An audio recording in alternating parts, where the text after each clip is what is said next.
शाम ढलती है, देखते देखते मौसम की रुत बदलती है। आसमां सुर्ख फिर स्याह हुआ जाता है और हो जाता है फिर रात का फसूं तारी। जैसे सहरा में हो सन्नाटा बहुत दूर तलक, और कोई नहीं दुनिया में हो बस मेरे सिवा।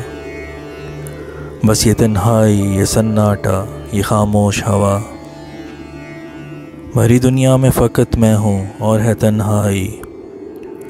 और कोई भी मेरे पास नहीं, दूर नहीं, जिसकी आवाज़ भी सुनने को तरसता हो दिल,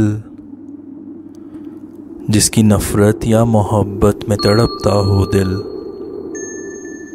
इसी असना में उभरता है चाँद आसमां पे,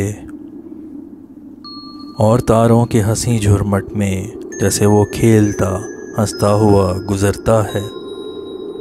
इन चमकते हुए तारों से कहो छुप जाएं, ये सितारे नहीं जलते हुए अंगारे हैं, जिनकी हिद्दत से सुलगती हुई यादें मेरी